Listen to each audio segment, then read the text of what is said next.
the goal is that we want to find the slope of a function. Okay, so the goal is find the slope. I'll put it in quotes, but it is really the slope. The slope of a function. We want to create something, an idea. We want to make up an idea and say that's the slope of a function. So find the slope of a function. I think we did this last time. I'm pretty sure we did. Someone had a question and we went through it really quickly, but we'll just do it again. So for straight lines, it's easy. So like for lines, so if you have like y equals mx plus b, it's pretty easy, right? In this case, which variable is the slope in this equation? M, good, yes, M. I remember learning this. I remember the day I learned this. M equals slope, yeah. I was on the kitchen table, I remember just, yeah. M equals slope, M equals slope. Right, so we want to create something for functions. So here's the idea, so idea. So I'll do a graph here. So this is the y-axis, and this is the x-axis. I don't think I need the notes. And so here's our function, f of x. And the goal will be to find the slope here at x. So the goal is to find the slope at this little point here, x. It keeps going, right? But I'll just stop it there. So the goal is slope at x. And this won't be on the test, this derivation. You're not going to have to derive this, but it's just good to know stuff, right? It's good to know math and learn new things in math. It's a math class. So there's x, and then I'm going to put a point here. I'll call this x plus h. That's another point here, another x value. And so let's identify the y values here. So the y value at x is simply f of x, right? That's the output. X is the input. F of x is the output, right? If x plus h is the input, what's the y value at x plus h?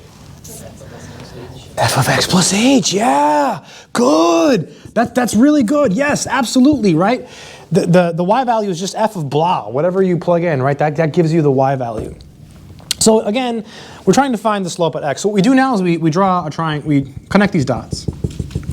So these dots here make a line. This line has a name. It has a funny name. It's called the secant line. Some people pronounce it secant line. There used to be a guy, used to teach here. He was like from New York. He used to say secant, secant. He had like a really strong accent. I say secant, or yeah, doesn't matter. So either or, secant, secant, secant. Yeah, secant line. Secant means it cuts in Latin, supposedly. And what we want to do is we want to find the slope of the secant line. So we draw a triangle like this. We draw a triangle. So the slope is rise over run. So the run here is just h. Right? The distance between x and x plus h is just h. Right? You can also subtract x plus h minus x, and that will, the x's will cancel. You'll just get h. Right? This minus this is just h. The rise, well, this distance here is f of x plus h. This distance here is f of x. So to get this distance, it's just this minus this. So it's f of x plus h minus f of x. It's f of x plus h minus f of x. So this is f of x plus h minus f of x. That's what that distance there is, right? So it's this minus this, this minus this. It's good. If you even remotely understand this, it's great. When I took calculus, I didn't know any of this. I didn't understand any of this. I just like memorized formulas and got an A, and that's okay, right? Because, I mean, whatever, right? But it's good. So it's better to know. It's better to actually learn the slope of the secant line, or secant line. I don't like secant. Slope of the secant line. So it's rise over run, right? That's the formula that you learn in math, right? Rise over run. So the rise is just this piece here, right? The rise is just this piece here. F of x plus h minus f of x. And what would the run be in this case? H, yeah. This has a name. They call this the difference quotient. It's called the difference quotient. You learn it in college algebra, and college algebra students always have to compute this. It's always a really hard college algebra problem. When people first learn this, they have a really hard time, like figuring out, like, whoa, what does the f of x plus h mean? Like, people struggle so bad with that. It's like really hard to teach this. Like, people have a really hard time. And then you do it in college algebra, and then you don't do it in pre-calc. And in this class, we're going to be doing it now on the test. So that's the slope of the secant line. So here's the idea. Here's where you have to use your imagination. So we're going to let h approach 0.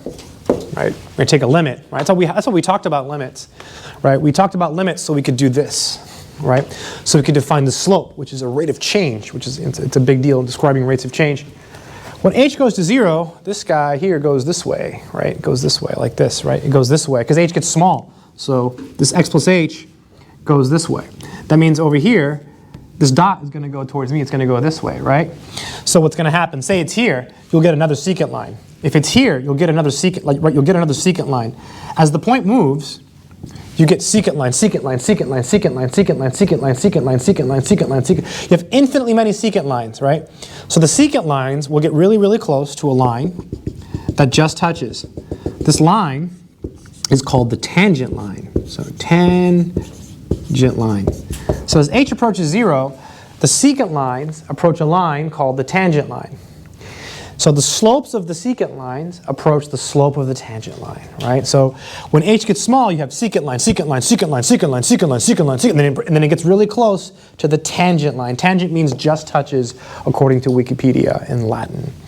So the slopes of the secant lines approach the slope of the tangent line. So let h approach 0, then, let me write that down, then the slopes, it's worth it, of the secant line approach, hey, all right, approach the slope of the tangent line, right? Because the secant lines approach the tangent line, so the slopes of the secant lines approach the slope of the tangent line. So now we define the derivative as the limit of this, right? We actually define it that way. So we say that f prime, this is read f prime, the dash is read prime of x is equal to the limit as h approaches 0 of the slope of the secant line, right? So you take the limit of the slopes of the secant lines and you get what's called the slope of the tangent line. So we say this is the slope. We say it's the slope of the tangent line. I'm going to write it all out. Tangent line at x. So this f prime of x is called the slope of the tangent line at x. So it's the slope of the function. Loosely speaking, it's the slope of the function. But it's actually the slope of the tangent line. So it's also called the derivative. So we say it's called the derivative. So f prime of x, this is called the derivative at x. It's the derivative of f at x. It's the derivative of the function. So the derivative is the slope. Derivative is the slope. That's the main idea in Calculus 1, or differential calculus, which is concerned with derivatives, right? So assuming, of course, this limit exists, right? If the limit does not exist, then there is no derivative. So if the limit exists,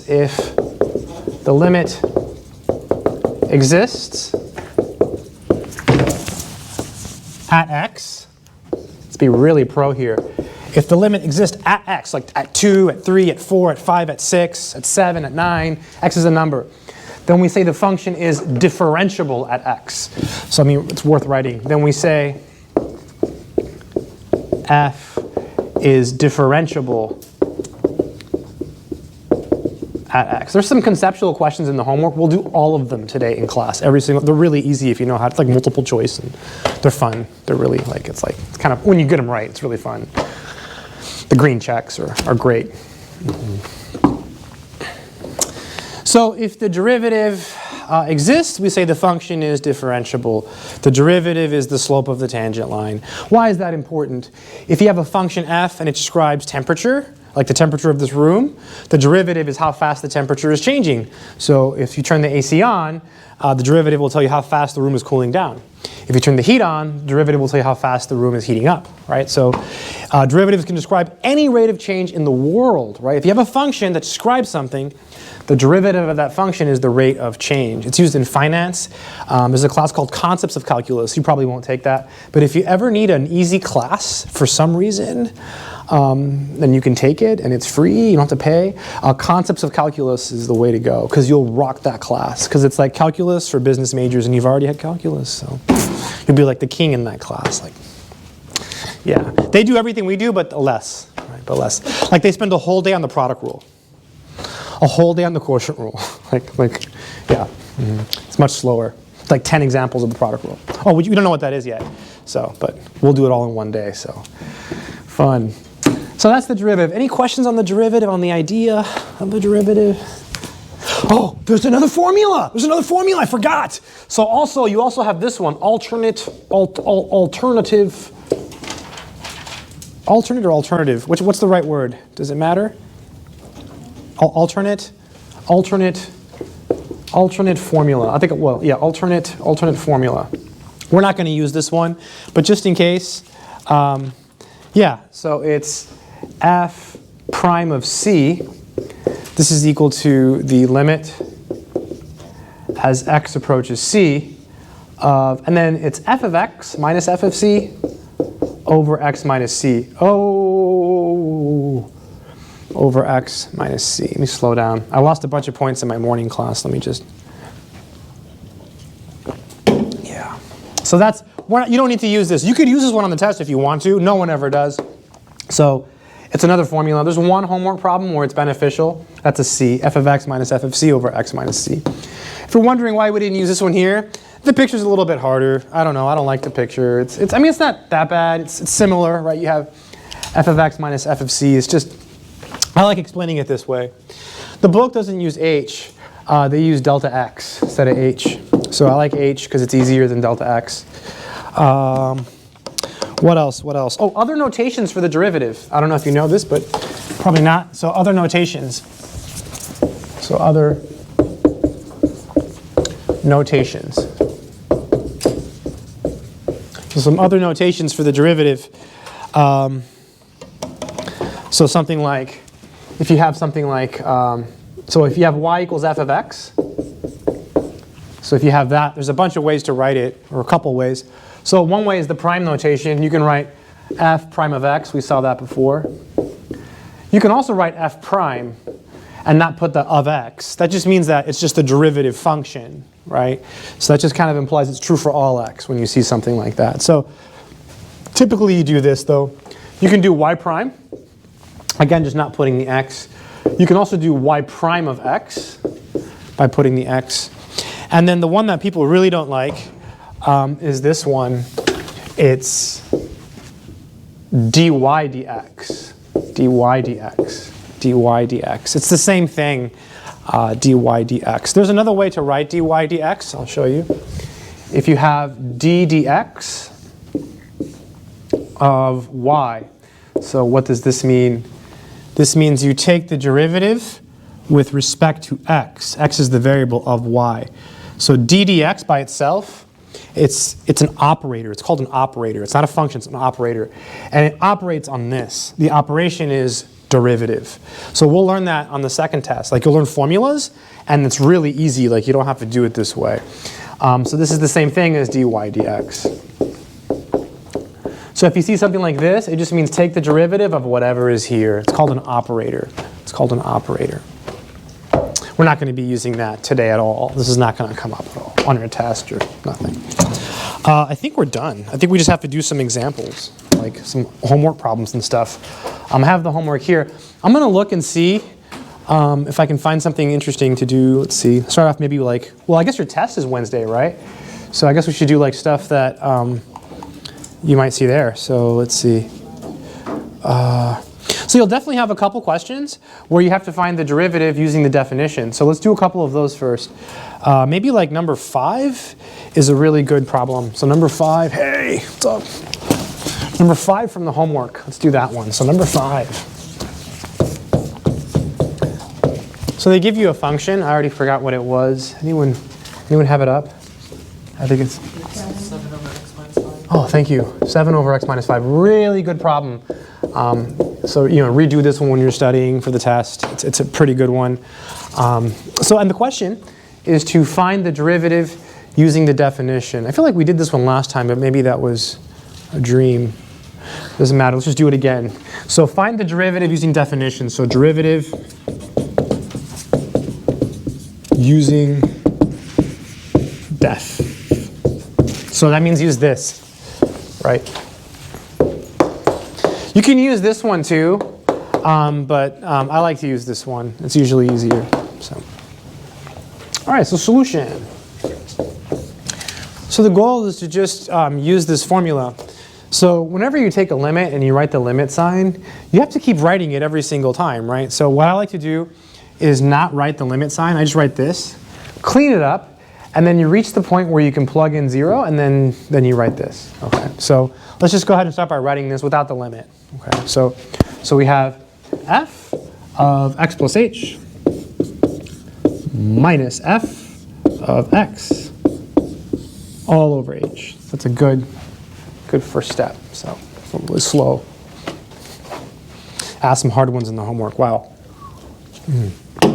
All right, so good first step. Okay, so now we just replace this, right? So this means you put x plus h's where all the x's are, right? So this is going to be equal to 7 over, hey, it's all right, good, made it. This is the first example, so it's good. So instead of x, it would be x plus h minus 5. Everyone see where the 5 came from? It's from there. Then minus. And then it would just be f of x now. So it'd be 7 over x minus 5.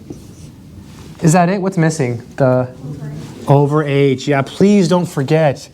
Right? It's very important that you structure your work and you're careful. You'll have the whole time on the test. You'll have 2 hours and 20 minutes, right? The test is 3 pages front and back, and you have plenty of room to work, so you'll be fine.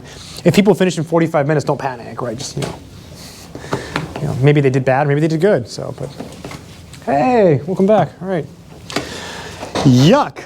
Okay, any questions on that step? Everyone okay with that step?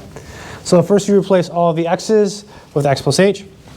So 7 over x plus h minus 5. Then you just replace f of x with that. Okay, so now the way I do this next step is a little bit weird maybe. So we have the division sign, and we have the h. And then I just write down the LCD. I know it's going to be this times this. So I just know it's going to be x plus h minus 5 times x minus 5. So I do that first. So I just write that down first. I just memorize that. It's just from memory. I know it's just this times this. Okay? And then the way I do it, again, it's a bit different than maybe how people do it. It's 7. It's whatever is here. So 7. And then what's missing here to get this? X minus 5. You all see that? It's what's missing, right? I don't know where I learned this, but it works. And then minus, it's just fast. 7 times, what's missing here to get the LCD? X plus 5 minus 5. X plus h minus 5. X plus h minus 5. Very good. Very good. And it's in parentheses, so I'll pause here, let you catch up. So, everyone okay with that step? Oh, good. You get an A. It's always whatever's here times what's missing here to get the LCD. So you're missing the x minus 5, right? Because it's not there, right? Minus 7, then what's missing here? The x plus h minus 5. And don't forget the h, right? The division in the h. Really common. Like your work has to be correct, right? It's calculus. Like it's... Okay, all right. Distribute, right? Let's distribute. See what happens. Research. This is going to be 7x. So 7x minus 35. And then minus 7x minus 7h plus 35, yep. And then the bottom we have x plus h minus 5, x minus 5. And then it's all being divided by h. Yeah, by h. It's all over h. And then parentheses, parentheses.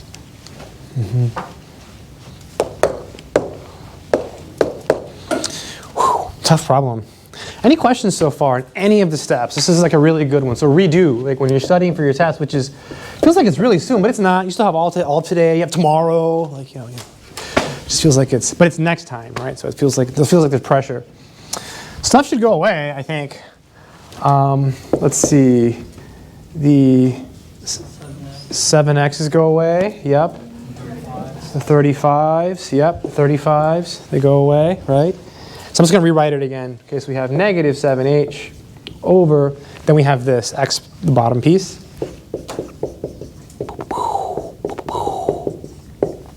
And it's all over h, and there's still parentheses, right? Still parentheses. I picked this one again because I think this is a good one, like, you know, for the exam. Usually there's one. I don't know what's on there. I forgot, even though I just made the test. But I feel like this is one that I would put on there, you know, with the fraction. It's a good one. It's good. Builds character. Taking this whole thing and dividing by h. When you divide by h, what do you really multiply by? What's that called? The reciprocal! I love that word. Yes, the reciprocal. So it's going to be all of this times 1 over h. So this, so we have x plus h minus 5, x minus 5 times the reciprocal of h. So 1 over h, yeah, because h is really h over 1, right? So when you flip it, it's just 1 over h. It's just 1 over h.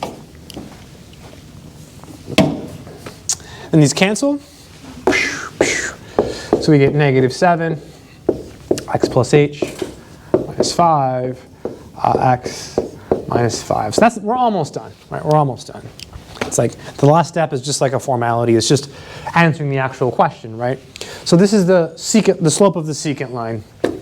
So to finish, we just have to do something with this. I erased the formula, but what's missing here to have the formula? What do you have to put? Oh, yeah, good. Ah, so good. Yeah, just take the limit. Good. Yeah, so, let's be pro. Remember, I'll write the derivative symbol too. Why not, right? So f prime of x. Yes. This is the limit. Let's be really formal. It's an evil-looking f. Limit as h approaches 0. This is a harder question too. I consider this like medium hard, you know. X plus h minus 5, x minus 5. So the limit of this, right? And then you just have to plug in 0 for h, right? And then we're done, right? So when you do that, do you write the limit sign? No. Yeah. Yeah, you drop, don't write it. Don't write it. Good. So you just do this, x minus 5, x minus 5. You could leave it like that. Oh, that's kind of weird. No one really does that. Squared, yeah. Yeah, so typically people do this. They write it like this. That's it. That's it. That's it. It's like 10 points on the test or something like that. 8 to 10 points. Whoa, what is that? No!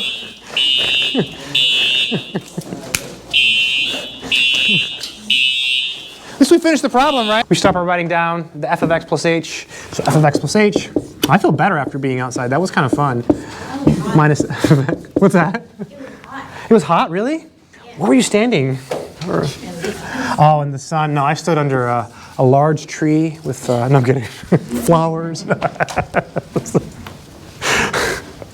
So first step is to no, I stayed out of the sun because I'll just burn. Just to write that down. Then you replace all of the x's with x plus h's. That's what you do with this one. So it'll be square root x plus h plus 7 minus, right? So that's just replacing the x with x plus h, right? That's this. This is this. Okay, this is this. Okay, and then minus, and then f of x is square root x plus 7. What's missing? What's missing? The H, yeah, very common mistake. And look what I always do. I always mess up. I put my equal sign up too high. I always have no matter how many times I do this, I always have to do this. It's really bad. Just no matter how many. I've done this like 100 times maybe, and still. So we're here. So we still can't plug in. Hey, Nicholas. Hey, all right. Does anyone know what to do next? What do we? Multiply by the conjugate. Very good.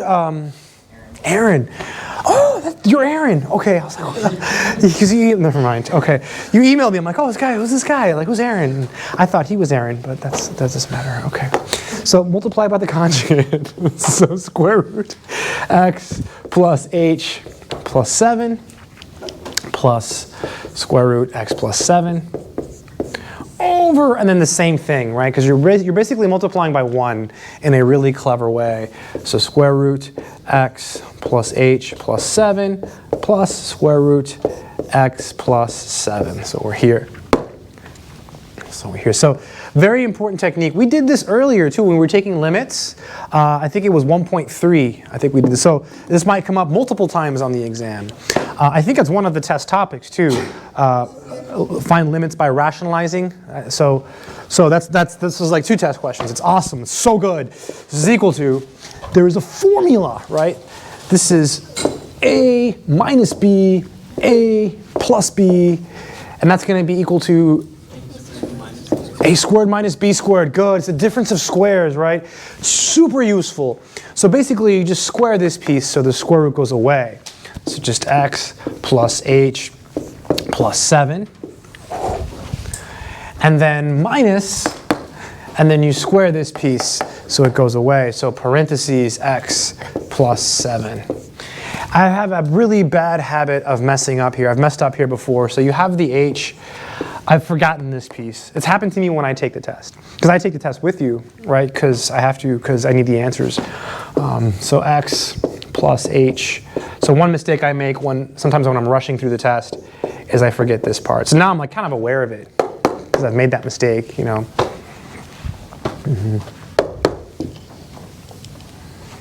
Yep, so we're here. I think at this point, we can distribute the -1 and stuff will go away, right? So I think I can skip a step, right? So x's cancel, 7's cancel, so we just have h. And you can skip multiple steps. I won't skip too many. Plus square root x plus 7, so we're here. We're here. It's good stuff. It's good mathematics. And we didn't lose too much time with the fire drill. Okay, maybe we did, but it's okay. It's all right. It's all right. Let's go. It's life. Could have been a real fire. Or it could have been worse. So, what do we do next? What cancels? The H's. Yeah, the H is gone. Game over. So this is equal to, well, no, not game over. That's good. So 1 over, and we have this. Square root x plus h plus 7 plus square root x plus 7. So we are here. We've arrived at this piece here. This is the slope of the secant line, right? That's all this is, right? It's called the difference quotient, right? It's not the derivative yet, right? It's not the derivative yet. Any questions on anything so far? No questions. I mean, this is it, right? This is the last day before the first test. No pressure. I know, I'm hyping it up. Shouldn't do that. No. I shouldn't. What do we do next? What do we do? Take the limit. Yeah, f prime of x. Yeah, take the limit, right? Let's be really pro. F prime of x. F prime of x is the limit of that, right? The limit of the slope of this secant line. So limit as h approaches 0. And then we have this. So 1 over square root x plus h plus 7, and then plus square root x plus 7. It's just a formality. Just don't forget to write the f prime, the equals, the limit. The most common mistake on this question is people mess up with the limits. Like, they'll write the limit at the beginning, and then they'll stop writing it. If you do that, I have to take off some points because it's wrong, right? Once you write the limit, you have to write it every time. So the way we're doing it is to not write the limit, and then at the very end, you write the limit, okay? Now you plug in the 0, and now when you plug it in, do you write it? No, right? Okay, good. It's really important. So you get square root x plus 7 plus square root x plus 7, right, because this is 0. So you have one of these plus one of these, that gives you two of those.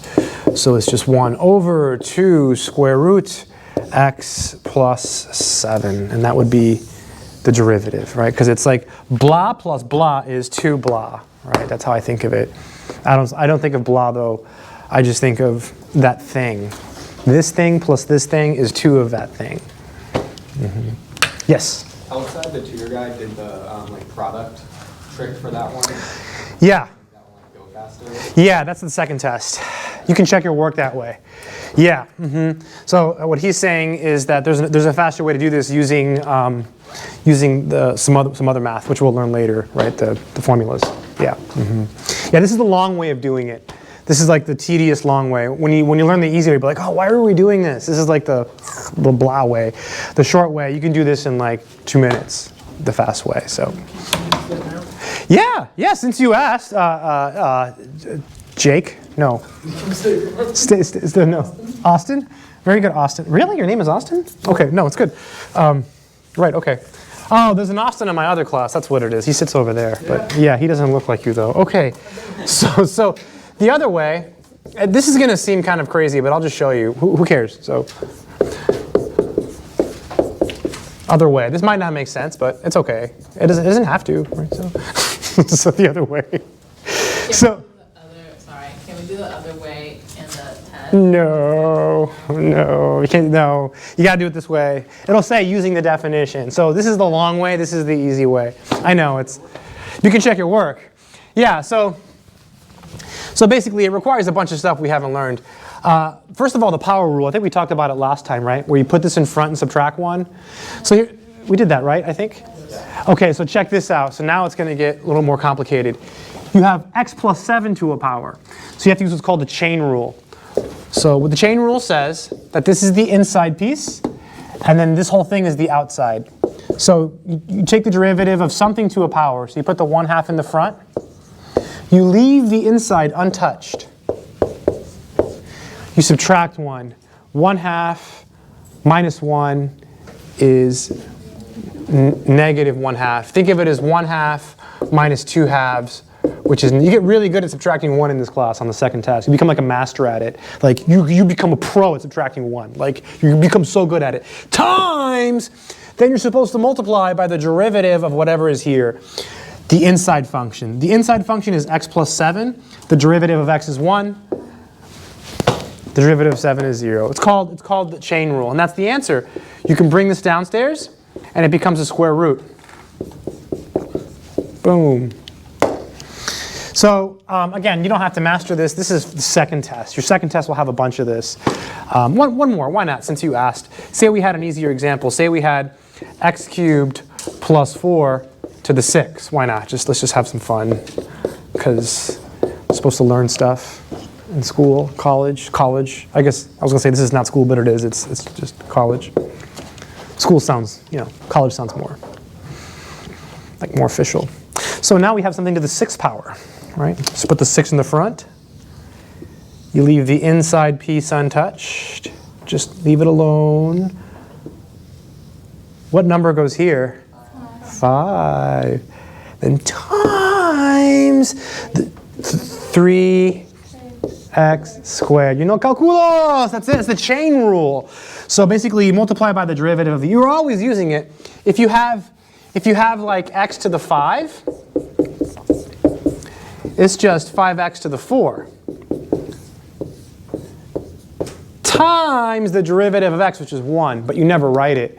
So the chain rule says that whenever it's not x, you have to do it, right? But this is later. This is like 2.4. So we just have to do 2, 2, 3, 2. This is considered hard, by the way. The chain rule, I love the chain rule. It is my favorite rule in all of out of all the different. There's a bunch of derivative rules. The chain one is the one that people like. Oh, could do like triple chains, like chain. It's really fun. So, anyways, good question, Austin. Get to do some fun stuff. There's some really hard ones in the homework, but we'll just skip those and talk about those later. Let's do a problem that I know that you're going to have, right? So you're going to have something like this. So I want to do number 10, but I'm going to give you a hint. And on the actual exam, I will also give you this same hint. So number 10. So number 10. So 10, they give you, so redo this when you're studying for the test. So redo. This is one of the topics. The topic, I believe, is equation of the tangent line, okay? So they give you a function, f of x equals square root of x minus 2. And then they give you a point, which is 6 comma 2, okay? 6 comma 2. And it wants the equation of the tangent line to the graph of this function at this point. I'll explain what that means. So you want the equation of tangent line. This is a classic Calculus 1 problem. No matter where in the world you take Calc 1, this is always on every single, this is like the guaranteed, like every school, everybody does this problem. If you think about what it wants, it basically, this function, square root of x minus 2, looks like this, right? So it wants the equation of the tangent line at 6, 2. So the equation of that line, that's what it wants. Just what is the equation of the line that just touches at 6, 2, right? So that's what it wants. So because this is your first test, and because you don't know this, I have to assume that you can't do this, right? I have to assume that that's beyond the scope of what we're learning, right? I will give you the derivative, right? Just because I don't want you to, like, you know, work too hard. So I'll give you a hint. So the derivative will be this. So in this question, I will give you the derivative as a hint. Because otherwise, you have to go through this whole process again, right? And that kind of defeats the purpose of the question. You know what I mean? Like, what if you mess up this process? Then you mess up the tangent line. And that's not really what I want to test you on. I want to test you on, do you know the steps to find this, right? OK, so solution. So to find the equation of any line, we need a slope and a point. We've already got the point, right? We've already got the point. We just need the slope. What is the slope of the tangent line? What is that called? The slope of the tangent line is the what? Is the derivative. Yeah, so the derivative. So all we have to do in this problem is find the derivative and plug in the number 6 to find the slope. But they give us the derivative. So this is the slope at x, right? So this is the slope at x, right? This is the slope at x, right? That's what this is, right? Of the tangent line. So we need the slope at x equals 6. So all we do is we plug in 6. So f prime of 6 equals, this is really easy if you just have to know how to do it. So 2 square root 6 minus 2. So this is the slope of the tangent line at x equals 6, right? Because the derivative is the slope of the tangent line. That's the main thing. This is 1 over 2 square root of 4. It's 1 over 2 times 2, so it's 1 over 4. So m is 1/4. That's the slope of the tangent line. That's the slope of the tangent line.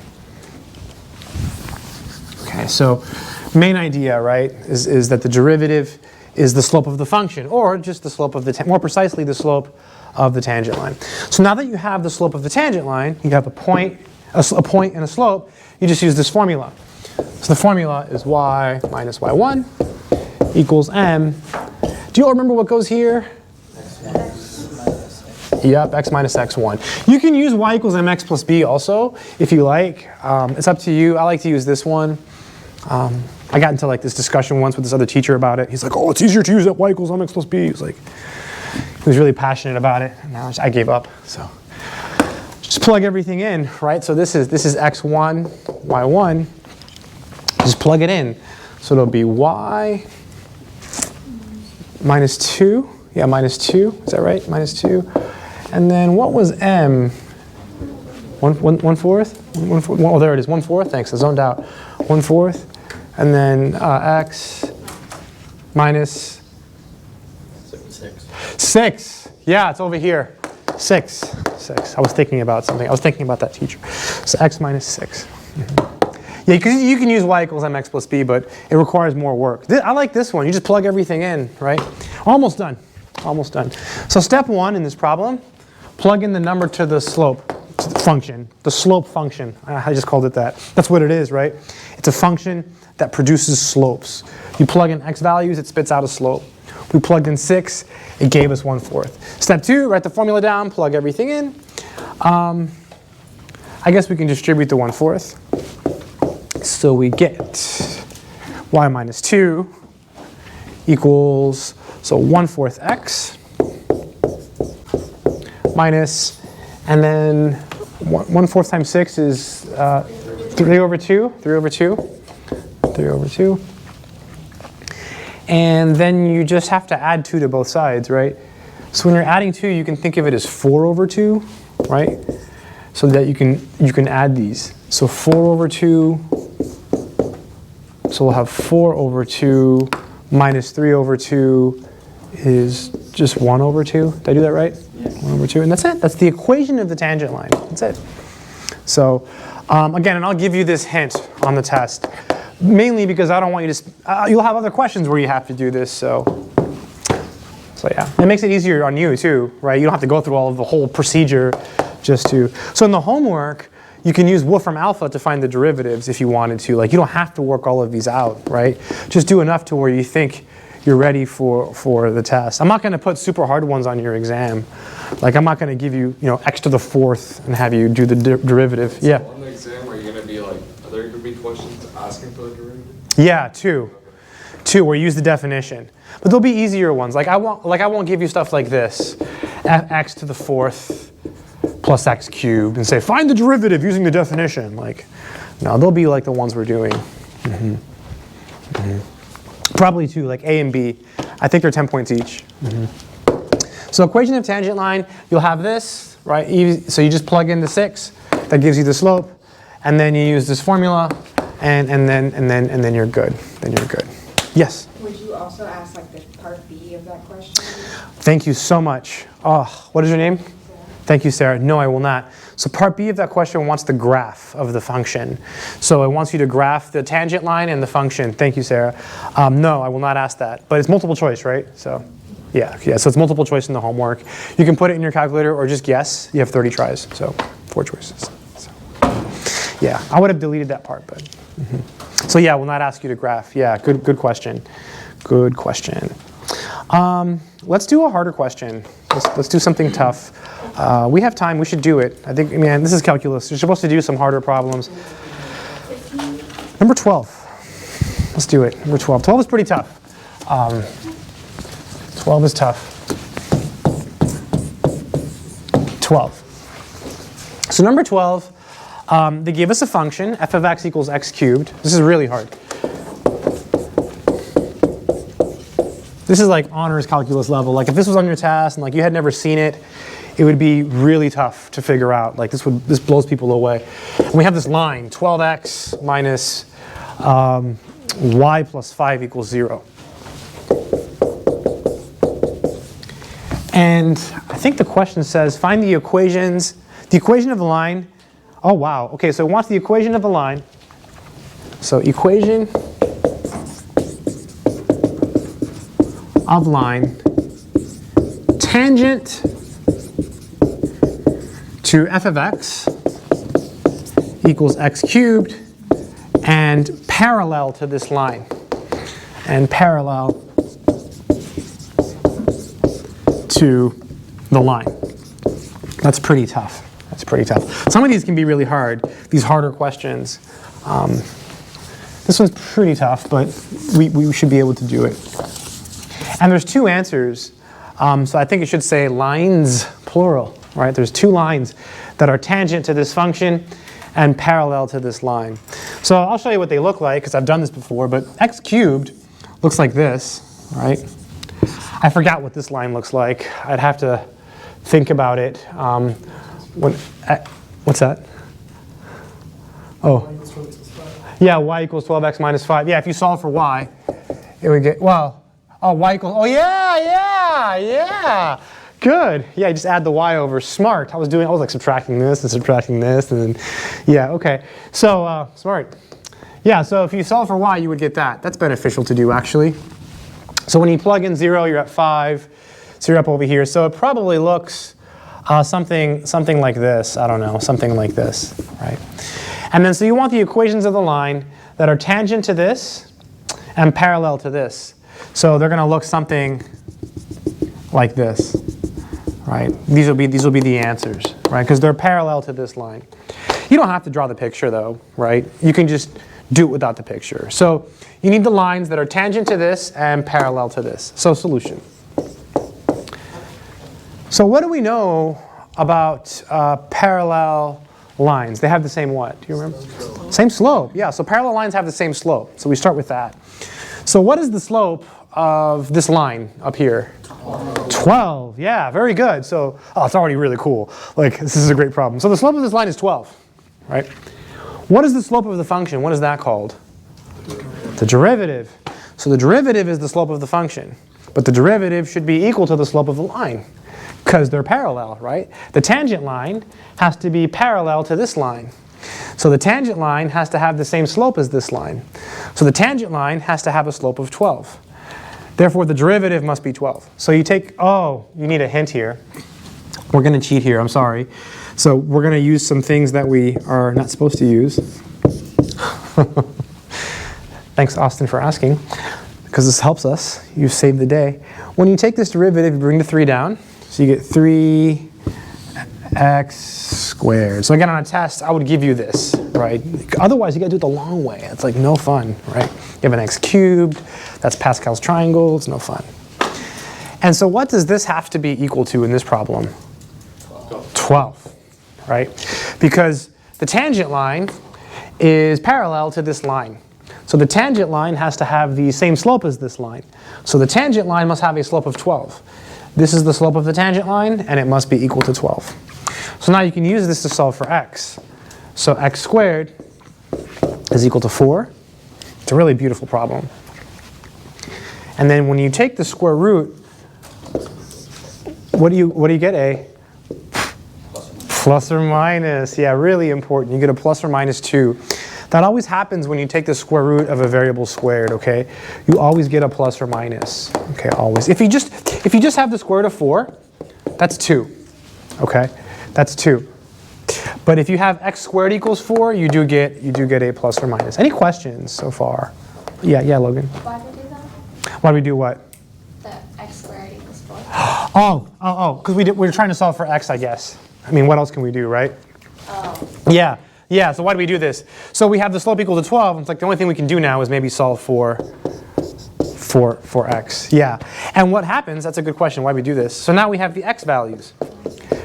So these are the x values for our tangent line, right? So we have the slope, which is 12. And we have our x values. So we have our slope, we have our x values. What's missing to find the tangent lines? What else do we need? The what values? The y values. Good, the y values, right? Because remember, to use the formula, we need an x and a y, right?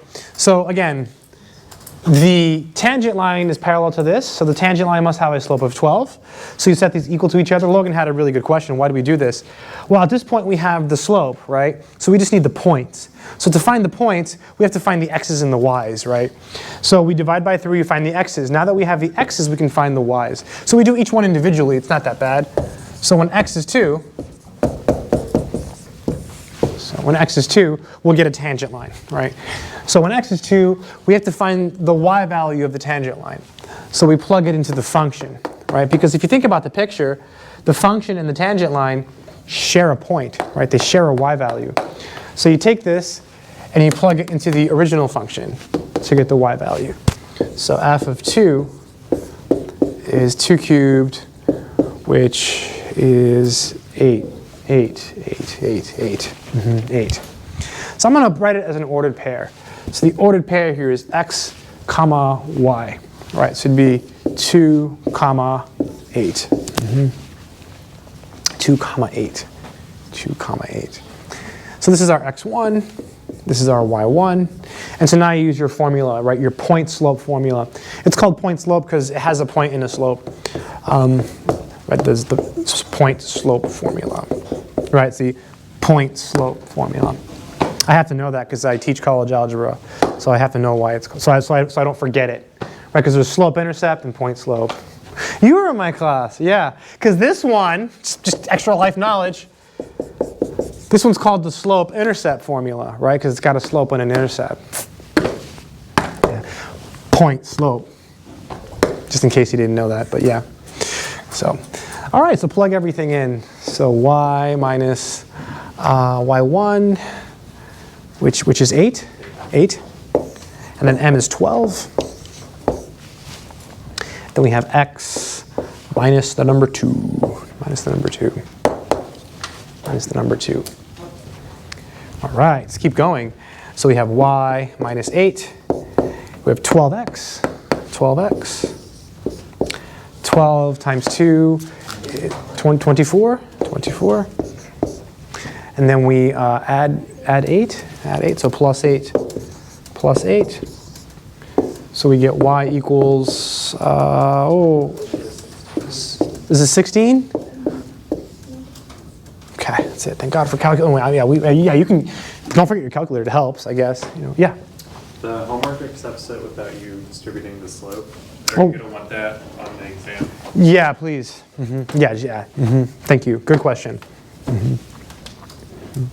Any questions on this one? This is kind of like a little bit harder than regular calculus. All right, let's do the next one. So for x, when x is negative 2 now, right? Because we did x equals 2. So now we'll do when x equals negative 2, right? When x equals negative 2.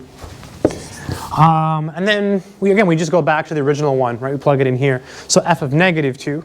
So f of negative 2 is, let's see, negative 2 cubed, which is negative 8.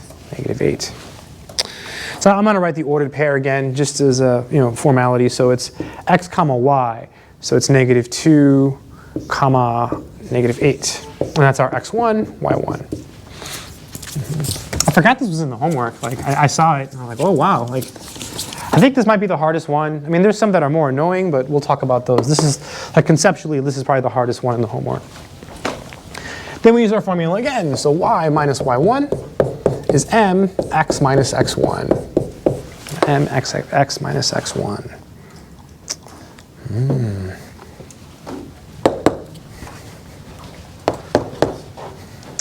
Right, and then same thing, plug everything in. This time it'll be y plus 8. We're gonna see why it's plus, because it's minus and minus. Minus and minus.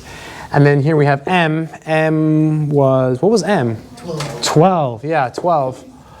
And then x plus 2. Yeah, plus 2. Distribute the 12. So we get y plus 8. 12x plus 24. Subtract the 8. Oh, that's cool.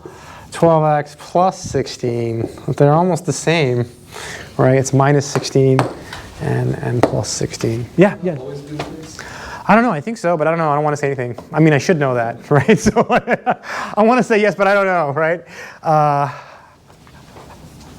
I mean, in this particular case, no, not always. That's not always true for all parallel lines, but in this particular example, yes, right? Because look, so like these lines, John, are parallel, right?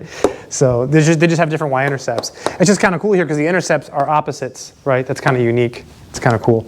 I was like, whoa. We have one more thing we have to talk about that I just remembered. That's not bad. And then I'm going to pull this down and we're going to do a bunch of the homework problems. I'm just going to show you how to do all of them. Just a lot of them are really easy. A lot of them are really easy. Any questions on this one? Yeah. I didn't say that. What it's not. It's like throwing the camera. Like, not that it matters. No one watches this. All right. So. No, it's not going to be in your test. Don't worry about it. No. I would let you know if something this hard was on there. It'd be on the topics. I would say something like, problem like number 12 from homework, harder problem like, and I would give you, or I'd say harder problem. But there's none, not this time. I don't think so. I'll go look during the break, okay? I will go look. When we finish everything, I'll go look. Let's talk about this. So not all functions are differentiable. So let's look at an example, just an example, just some intuitive examples. the absolute value of x. This is a classic example. So, oh, I should just tell you something first. So fact, this is important. If you can find if it's differentiable, it's continuous. In other words, if you can find the derivative, it's continuous. So if f is differentiable, so that means if the derivative exists at x, it is continuous at x. It is continuous at x. So if you have a function and you can find the derivative, it's continuous. So what do I mean by find the derivative? If that limit exists, right? So differentiability is stronger than continuity. It implies it. Now if it's continuous, it doesn't have to be differentiable. So here's an example of that. This function is the absolute value function. So this is the x, this is the y.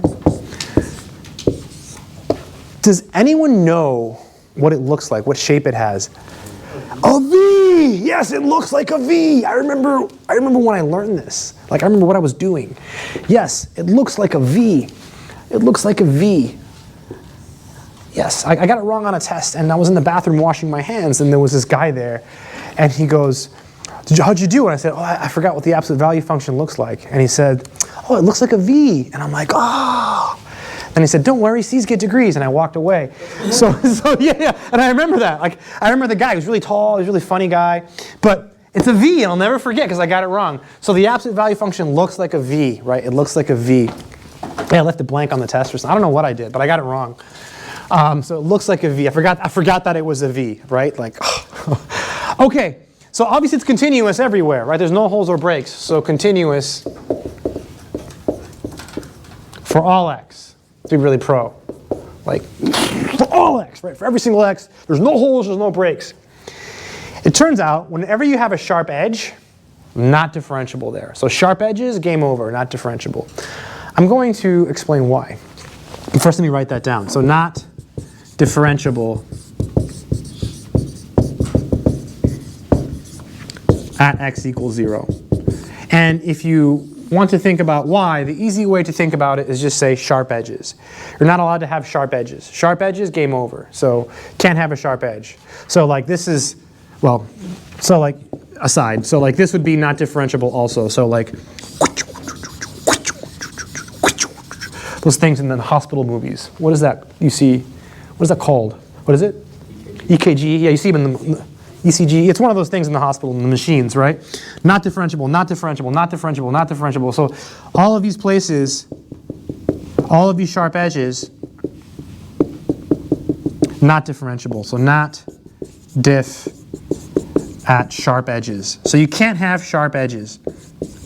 Right, you can't have sharp. These functions do arise in mathematics, right? These functions with sharp edges, people use them to model things, right? A lot of math goes into the hospital stuff, the hospital equipment. I had a teacher, he's still alive, I think, but what he does for work is he works with companies. He does the math for the hospital equipment. Like he does math related to that. Yeah, cool, right? Yeah, like X-ray stuff and I guess stuff like this maybe. So not differentiable there. So now let me explain why. This is kind of hard to explain. So basically, here's the idea. For a limit to exist, it has to exist from the left and from the right, from both sides, right? So think about the limit that you're taking here. When you're taking the limit, it's not just a regular limit.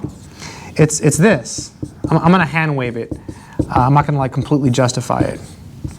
Okay, I'm just going to like hand wave it. Hand waving is, do you all know what that means, hand waving? Yeah. When someone in math says, oh, we totally hand wave that, that means they just did this. Yeah, it's just, they wave their hands. So they didn't really like fully explain it, like in full detail. So we're going to just hand wave it. We're not going to prove it. If we take the limit, you have to leave. Okay, bye. Nice shirt. Thank you. Yeah, it's a video game, right? Yeah. So you take the limit from the left. So the limit you're taking is the slope of the secant line. So I don't know if you know this, but the absolute value of x, it's equal to x if x is greater than or equal to 0, and it's equal to minus x if, oh, we did do this. This is Calc 1, right? So over here from the left, you're looking at negative x when you take the limit. So this is the slope of negative x. So from the left, as h approaches 0, right, what's happening, right, you're getting close to 0. What happens is you're taking the slope of this function. So it's -1, -1, -1, -1, because it's -1, right? So it's -1, -1, -1, -1, -1, -1. And then from the right, you're using this piece. So what's the limit going to be on the right? +1, so it's 1, 1, 1, 1, 1, 1, 1, -1, -1, negative. If you don't see why it's -1 and 1, it's because we're looking at the slopes, right? mx plus b, right? There's a number there. That's what we want, because this is the slope of this. What's the secant line here? You take any 2 points, connect the dots. The secant line is the line. It's the same line. So this is the secant line. So from here it's -1, from here it's 1. The limits aren't the same, so this is d and e, so it's not differentiable. So I didn't completely prove it, but that's the idea. So when you take the limits from the left and the right, they're not the same, right? You're taking the limits of the slopes of secant lines, right? Here it's -1, here it's 1. Does that kind of make sense a little bit? Really? A little bit? Okay, yeah. Do they ever throw a shift on that? Yeah, that could happen as well. Very good. Yes, beautiful. So here's an example. So good question. Beautiful, Logan, check this out. Say the question says, give an example of a function that is continuous at x equals, oh, I know, how about the year we're in? We're in an interesting year, right? It's a new decade, 2020, right? Why not? But not differentiable there, right? But not differentiable there. I'll pause here and let you write it down if you want to write it down. It's a good example. So give an example of a function that is continuous at 2020, but not differentiable there. So all you do is you take your absolute value function and you do what Logan said, you shift it, right? So it'd be x minus 2020. Because this has a v at 2020. Right? Right, it has a sharp edge there. If it was negative 2020, you would just put a plus sign. Remember, when you subtract, you shift to the right. It's backwards. When you add, you shift to the left. That's how I memorize it. I memorize it as being backwards. I always think it's backwards. So if it's minus, you go to the right. If it's plus, you go to the left. Okay, good.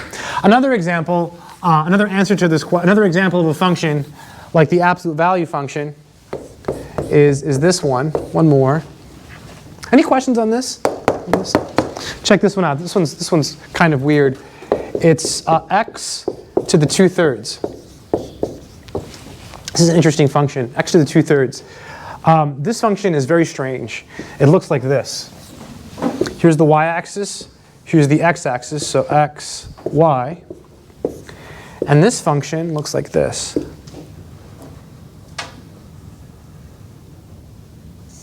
Like that. Like that. Looks like that. It's a little bird, but it's not. Anyone know what that's called? It has a name, that little piece there. Yeah, no, it's called, good try. It's called a cusp. What's a cusp? That. So it's not differentiable there. Yeah, so cusps. It's a fun word. So it's not differentiable here. Not differentiable at x equals 0. Kind of a weird thing. So continuous everywhere, right? So another example. People always talk about this one, right? The absolute value. That's the one that's in all the books. But this one also, is an interesting one. So sharp edges or cusps, game over, not differentiable. So now you see what he means intuitively, right? So differentiable functions are smooth. That's a word people often use. There's no sharp edges. There's no cusps. They have nice rounded corners, right? You do this, game over. You do this, game over. You do this, game. So not differentiable, not differentiable, not differentiable, not differentiable. So no sharp edges or cusps. Any questions on this stuff? Any questions on this stuff? All right, let's briefly go through some of the homework. I'm just going to show you how to do it.